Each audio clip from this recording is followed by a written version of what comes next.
This is an urgent tactical update. Go inside the most one-sided naval destruction in modern history, where the United States Navy systematically dismantled Iran's entire fleet in less than 21 days. And the method they used to do it will never be taught in any military academy. At 6:35 on a Saturday morning in the Strait of Hormuz, the SPY-1D phased array radar aboard USS Thomas Hudner detects 167 simultaneous inbound contacts, ballistic missiles and cruise missiles, launched from coastal sites across southern Iran. The Combat Information Center classifies it as a large-scale coordinated strike, possibly the opening volley of a test, a warning, or a limited escalation. They are right about the scale. They are completely wrong about what it means. This is not a warning. This is Iran firing everything it has, because in the next 21 days, it will have nothing left. The contacts are a mixture of Iranian ballistic and cruise missiles, Shahed 3 medium-range ballistic missiles, Zulfiqar precision-guided systems, and Shahed 136 loitering munitions. In the first 24 hours alone, Iran fires 167 missiles and 541 drones at Gulf states. The UAE alone absorbs the bulk of the first wave. The Shahed 136, NATO designation Garand 2, costs $20,000 per unit. Iran launches them by the hundreds, exploiting their single most effective characteristic. They are cheap enough to fire in numbers that strain any defense magazine. The Aegis destroyers in the U.S. Fifth Fleet burn through SM-2 and SM-6 interceptors at a rate no defense planner had modeled for 24 hours of continuous engagement. But Iran's missiles are not the story. The story is what the U.S. already has in position. Commander Strike Group 12, operating out of the USS Gerald Ford, transmits the first engagement log to CENTCOM at 7:15. Iranian naval ships have broadcast emergency radio messages on maritime channels. The Strait of Hormuz is officially closed. Over 500 commercial vessels halt in the Gulf and anchor in place. A fifth of the world's oil supply, 21 million barrels per day, stops moving. The economic clock begins. Every hour the strait stays closed, global oil markets move toward $120 per barrel. CENTCOM has 72 hours before the economic damage becomes irreversible. Lieutenant Commander Sarah Okonkwo, Aegis Combat Systems Officer aboard USS Thomas Hudner, tracks the Iranian naval order of battle in real time on the Aegis display. The Islamic Republic of Iran Navy operates 13 major surface combatants, frigates and corvettes, and approximately 100 IRGC fast attack craft. Their strategy is not to fight the U.S. Navy in open water. It is to mine the strait, close it with threats, and force a negotiated settlement before the U.S. can escalate. Okonkwo's display tells a different story. CENTCOM has already issued execute orders. B-2 Spirit stealth bombers, B-1 Lancers, and B-52 Stratofortresses are already airborne. The U.S. is not negotiating.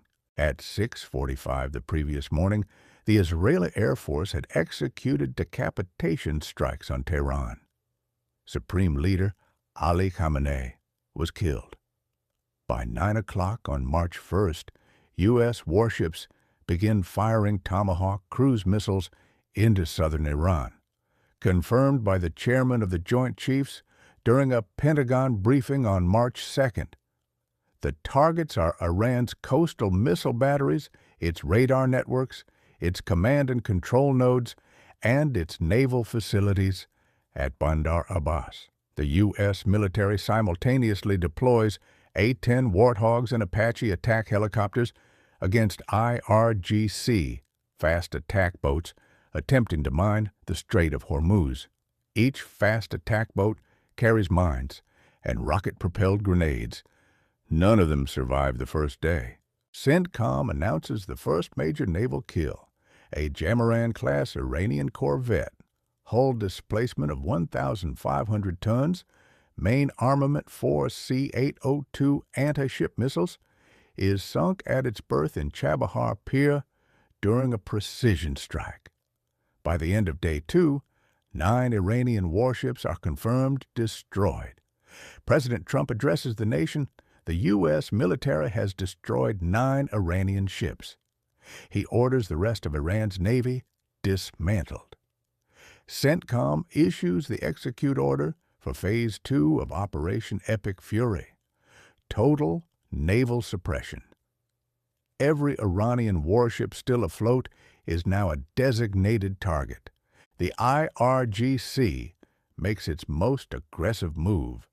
Naval Commander Alireza Tangsiri broadcasts a formal warning to all commercial shipping. Any vessel attempting to transit the Strait of Hormuz without IRGC approval will be attacked. Iran has spent years developing weapons that could threaten the entire global economy. Transit, including a Thai cargo ship. And now that the country's at war, it has started to use them. The conflict has all but frozen commercial shipping. And at the heart of the crisis is a narrow waterway that Iran is holding hostage. The Strait of Hormuz is the choke point leading into and out of the Persian Gulf, and it's bordered by Iran's coastline. And as the world is seeing, they are exercising sheer desperation in the Straits of Hormuz. Even though Iran doesn't have jurisdiction over the strait, it has long threatened to use force to shut it down. Before the war, Iran had stockpiled sea mines that it could lay across the strait, dispersed coastal defense cruise missiles that could be fired at ships from the shore, created a fleet of small boats known to swarm and threaten vessels, and deployed submarines to lurk in strategic waterways. Iran also built an arsenal of drones, which it has used to attack civilian targets and ships. And the U.S. That's a key reason why the U.S. has been so focused on sinking Iran's navy and destroying Iran's weapons. At 13:15 and this means UTC, going after torpedo Iran's mine-laying capability and destroying their ability to attack commercial vessels. But so far, Iran has still been able to mount attacks. And experts say that even just the possibility that Iran has laid mines in the strait is enough to scare ships from crossing it. The U.S. is working on a plan to reopen the strait, and the Pentagon is moving additional Marines and warships to the Middle East that could potentially help with such an effort. But some officials say that can't happen until the shooting stops. As soon as it is militarily possible, the U.S. Navy, perhaps with an international coalition, will be escorting vessels through. Its navy so how big of a problem is this? About a quarter of the world's oil comes from countries that border the Persian Gulf, including Iran, and ships to global markets on tankers, which of course have to pass through the strait. About 80% of that oil goes to Asia, according to the International Energy Agency. Typically, hundreds of ships and more than 100 million barrels of oil a week pass through the strait. But with shipping at a standstill, some Gulf countries like Iraq and Kuwait have cut oil production, sending economic shockwaves around the world. That has caused oil prices to spike and forced the Trump administration to answer questions about the global impact of Operation Epic Fury. Petty Officer First Class short while. De Leon, prices are coming down very substantially. Oil USS Gerald Ford. To try and alleviate the pain, the U.S. and IEA member countries are releasing hundreds of millions of barrels of oil from emergency stocks. The sea is open.